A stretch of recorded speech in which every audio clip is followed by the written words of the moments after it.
Siemano. Miałem teraz już być w Maroko. Niestety plany się pokrzyżowały trochę. Mam kontuzję kolana, które się nabawiłem przy grze w piłkę nożną.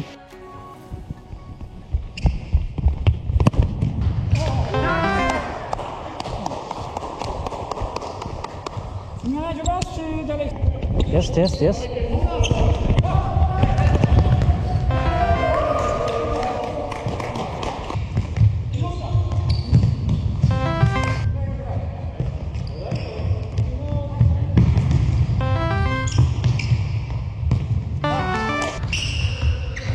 Maroko niestety zostanie przesunięte. Jest uszkodzone więzadło i prawdopodobnie coś z łękotką. Jeszcze czekam na informacje od technika z rezonansu, więc teraz we wrześniu nie pojadę do Maroko. Pojadę prawdopodobnie, w zależności od tego jak pójdzie z pracą i z projektami, ale liczę, że uda się w kwietniu. Wtedy też jest bardzo fajny sezon na Maroko. W zasadzie może nawet lepszy niż wrześniowy, ponieważ tam wszystko kwitnie. W górach Atlas robi się bardzo kolorowo, fajnie, więc myślę, że nie ma tego złego. Natomiast tak jak teraz widzicie, dla mnie sezon motocyklowy chyba w tym roku, przynajmniej jeśli chodzi o jazdę enduro, się skończył. Chodzić na szczęście mogę, chodzę w takiej ortezie, mam ją pod spodniami, to później wam pokażę jak to wygląda. Generalnie ta orteza blokuje mi wyprost nogi, ponieważ przy wyprostowaniu nogi, przy tych zerwanych więzadłach jest silny ból i uczucie, jakby się kolano miało w drugą stronę odgiąć, więc ta orteza blokuje wyprost, ale podczas chodzenia wszystko jest git, więc podczas jazdy samochodem też jest git. No i tak jak wam już w którymś filmiku wcześniej mówiłem, takiego sobie Gymniaka zdobyłem. To jest moje pierwsze auto w ogóle ever. Co śmieszne, prawo jazdy mam od ponad 10 lat i nigdy nie jeździłem samochodem. No może kilka razy w ciągu tych 10 lat gdzieś tam czyimś, jakieś krótkie traski, a tak to prawko leżało i czekało na moje pierwsze auto, którym jest właśnie ten Gymniak. Więc do czasu Maroko na pewno z filmików będzie dużo recenzji motocyklowych, dużo recenzji całego staffu, który też udało mi się zdobyć do tego Maroko. Będę miał czas trochę na recenzję. Pojawi się seria z Serbii, którą zrobiłem w maju tego roku. Też myślę, że jakieś tam fajne przygody się udało zrobić. No i będą się pojawiać też wyprawowe filmiki czy vlogi. Mam nadzieję, że to też przyciągnie trochę ludzi, którzy są nie tylko zainteresowani motocyklami, ale ogólnie podróżowaniem tak zwanym overlandingiem albo adventure ridingiem. Dlaczego ten samochód? Leciutki, malutki, napęd na 4. Wszystko co bym potrzebował do overlandingu w zasadzie myślę, że w tym samochodzie się da zrobić. Jest on powiedzmy 4-5 razy tańszy niż duże wyprawowe jeepy, więc to też było powodem. No jest on malutki, to nie ma co ukrywać, jest malutki. Mocy do takiej jazdy jak ja jeżdżę to mu na pewno nie brakuje, ale przez to, że jest mały, to jest też takim fajnym projektem, wyzwaniem, ponieważ tutaj będziemy dużo różnych modyfikacji, akcesoriów i tak dalej robić. Tak wygląda to z tyłu, nie ma nawet siedzeń, jest tylko duży bagażnik i dla mnie to jest akurat plus, ponieważ i tak bym wywalił tylnie siedzenia i przerobił to na właśnie większy bagażnik, bo do wypraw będę tu potrzebował dużo miejsca na różne graty, gadżety, wiecie. Pierwsza rzecz jaką na pewno zrobię, to pojadę do Bison Gear, gdzie będziemy mierzyć samochód, skanować go. Jedną z rzeczy, która tam będzie projektowana, to będzie taki składany stolik tutaj na drzwi. Podobnie tutaj też będą takie kratki na oknach. Nie takie jak to, trochę inne, ale też bardzo fajna rzecz, ponieważ będzie można sobie tam pozawieszać różne inne dodatkowe torby. Ponieważ w standardzie wszystkie torby, wszystkie bagaże jakby leżą tutaj na ziemi, na bagażniku, no i to się potem wala po wszystkich kątach. A jak będzie taki system lepszej organizacji bagażu, no to na pewno będzie bardzo pomagać w wyprawach. Właśnie widzę, że jedzie w moją stronę traktor, ale on chyba jedzie po... Chyba się będę musiał cofnąć. No, idę się cofać. Z modyfikacji to będzie naprawdę dużo rzeczy, ale nie chcę o wszystkim teraz mówić, bo nie o tym jest ten filmik. Mam nadzieję, że będziecie mi towarzyszyć podczas modyfikacji tego podróżnika. I na pewno motocyklowe podróże nie odejdą na bok. Wciąż dla mnie motocyklowe podróże są top 1. A powiedzmy, że podróże 4x4 są taką zapasową opcją, z której właściwie no na przykład teraz korzystam z tą nogą, przez to, że nie mogę jeździć na motocyklu, to mogę jeździć jeepem. Znowu, ja zawsze mówię, wszystko co ma 4x4 to mówię na to jeep. No trudno, trzeba będzie się jakoś tego oduczyć. Zaleta jest jego jeszcze taka, że będę mógł trochę pohajkować po górach, ponieważ wychodząc z samochodu jest się tak naprawdę gotowy do pójścia gdzieś, a na motocyklu to niestety tak nie ma. Jakieś traktory tam znowu jadą, ale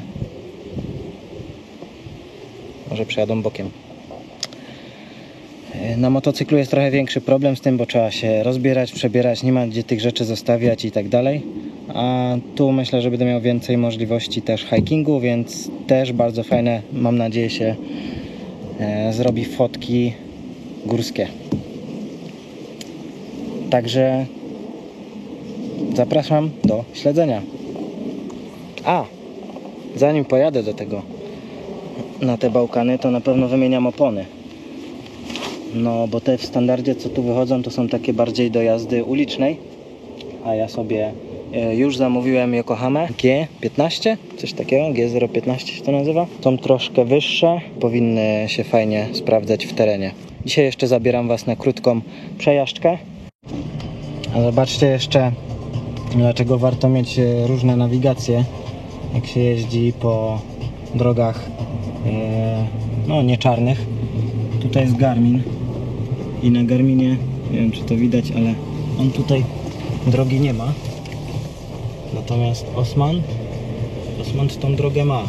Czasami jest na odwrót, chociaż Osman jest bardziej, wydaje mi się, że precyzyjny, ale Garmin jest fajnym urządzeniem na motocykl przede wszystkim. Na razie sobie tak wyczuwam to auto, jak ono się zachowuje. Pomimo, że dzisiaj trochę jeżdżę po błocie, nie mam jeszcze nawet spuszczonego powietrza, ani napędu na 4, no bo tu jest leciutko, powiedzmy, ale chcę to auto trochę poczuć, ale nie chcę też ryzykować, bo nie mam żadnych rzeczy do ratunku, jakby, nie mam wyciągarki, nie mam trapów.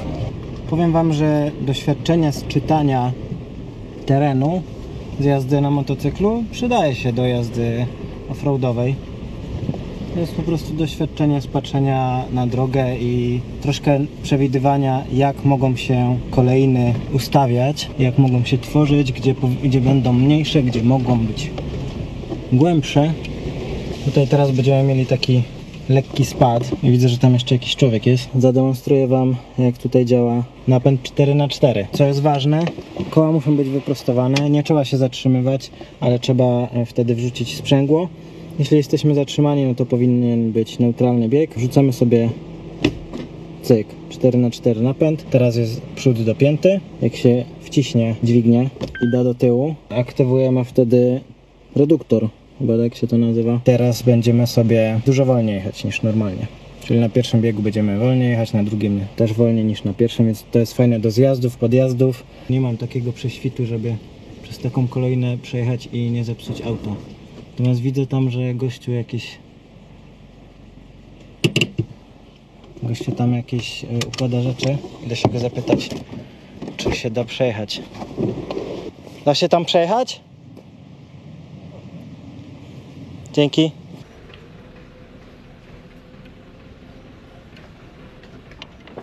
Mówię, żeby tam na prawo bardziej jechać.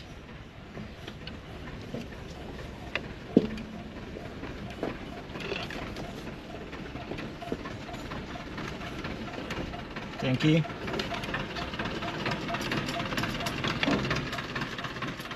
Trochę problem jest, że ten Jimniak ma no nie za duży ten prześwit. Można tam łatwo czymś zahaczyć. Fajnie byłoby zrobić jakiegoś lifta 2 cale. A tak się jeździ przez duże kolejne, jak się ma mały prześwit.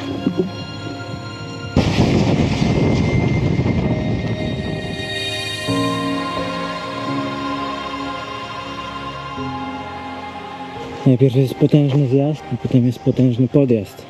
Sam ten zjazd myślę, że dałoby się ogarnąć. Przecież tam jest jeden duży grzbiet.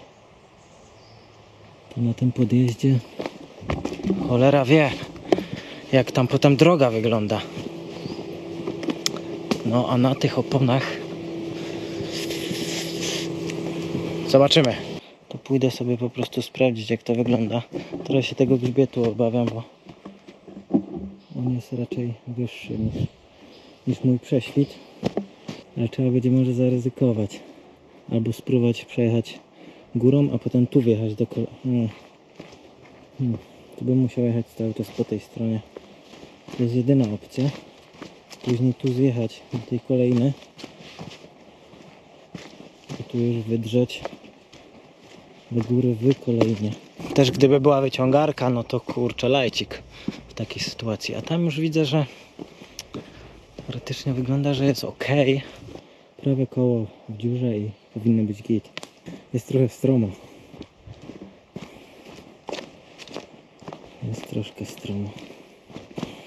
To mi się tylko nie podoba. Zobaczcie, tam dżimniak na górze. Dobra, może nie będę zostawiał tam kamery, tylko zostawię kamerę tutaj.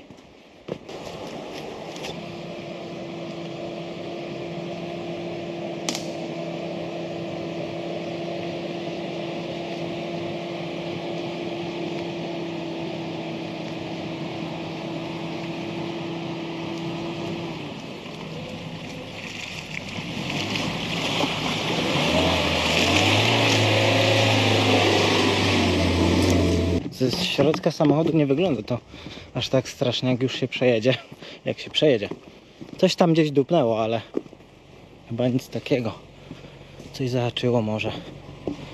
Lekko. Ale to raczej błoto, więc się rozwaliło bez problemu. Możliwe, że jakąś fajną miejscówkę znalazłem. Powinienem w takich momentach włączyć 4x4. Z czystego bezpieczeństwa, żeby się nie ześlizgnąć do rzeki, bo to byłby problem. Troszkę wysoko.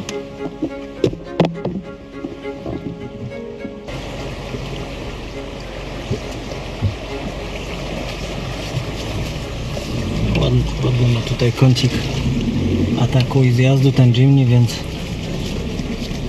spokojnie sobie tu przejechaliśmy.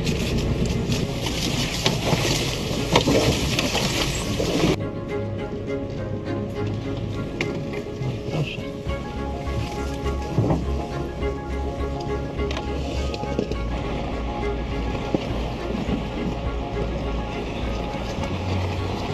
No i tak, dojechałem sobie tu, pochillowałem.